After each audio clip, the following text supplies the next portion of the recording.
Assalamualaikum warahmatullahi wabarakatuh. Salam sejahtera bagi kita semua.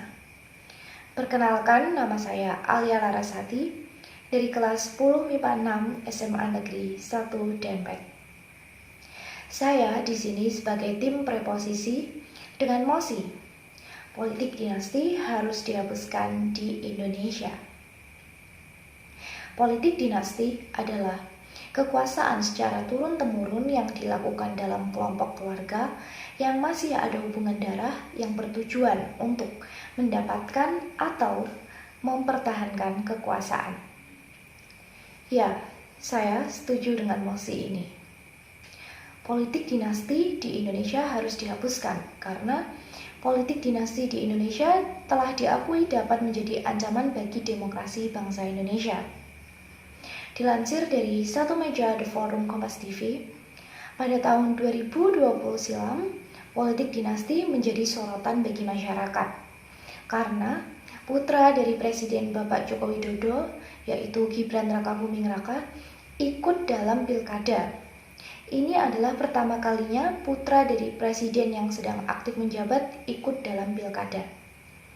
Di lain tempat, yaitu di Tangerang Selatan, putri dari Bapak Ma'ruf Amin, yaitu Siti Nur Azizah, juga ikut dalam pilkada yang diusung oleh Partai Demokrat dan berhadapan dengan keponakan dari Bapak Prabowo Subianto, Rahayu Saraswati, yang diusung oleh Partai Gerindra.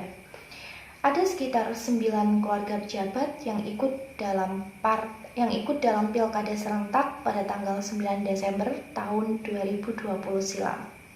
Mulai dari anak presiden hingga istri bupati.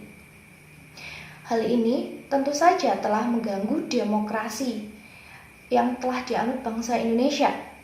Dampak dari politik dinasti yang pertama yaitu politik dinasti dapat mengganggu kaderisme partai, di mana orang yang telah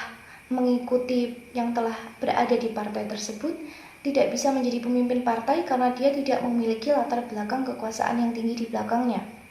Tetapi tiba-tiba ada orang asing yang masuk dan memiliki kekuasaan yang tinggi di belakangnya, dia bisa menjadi pemimpin partai tersebut. Dan yang kedua yaitu politik dinasti dianggap dapat melenggangkan KKN, yaitu korupsi, kolusi, dan nepotisme.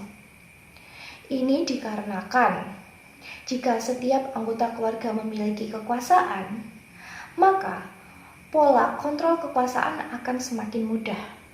Hal ini terbukti dengan tertangkapnya Bupati Kutai Timur beserta istrinya, Ketua DPRD Kutai Timur, dalam kasus korupsi di OTT KPK. Ini adalah bukti konkret dari dampak politik dinasti yang pastinya akan meningkatkan angka persentase korupsi yang terjadi di Indonesia. Meski demikian, politik dinasti masih sering kita jumpai di Indonesia, dan politik dinasti selalu berlindung di balik alasan konstitusi hak politik warga negara dan mengelak dari etika politik. Sementara itu, sistem politik dan kepemiluan belum mampu untuk menangkalnya. Jadi, kesimpulan dari argumen yang saya sampaikan adalah, ya, saya setuju dengan politik dinasti harus dihapuskan di Indonesia. Karena dengan begitu, Indonesia bisa menganut sistem demokrasi 100%, di mana hak pilih dan hak suara berada di tangan rakyat 100% tanpa ada campur tangan dari pihak manapun. Serta dengan begitu juga membuka peluang dan kesempatan bagi masyarakat biasa untuk menjadi pemimpin, dengan catatan harus berkompeten, jujur, dan bertanggung jawab dalam bidang politik. Walaupun dia tidak memiliki latar belakang kekuasaan yang tinggi di keluarganya. Sekian argumen yang dapat saya sampaikan. Jika ada kesalahan, mohon dimaafkan. Video ini tidak bermaksud untuk menyinggung pihak manapun. Ini hanya sekedar argumen yang dapat saya sampaikan. Sekian dari saya, terima kasih. Wassalamualaikum warahmatullahi wabarakatuh.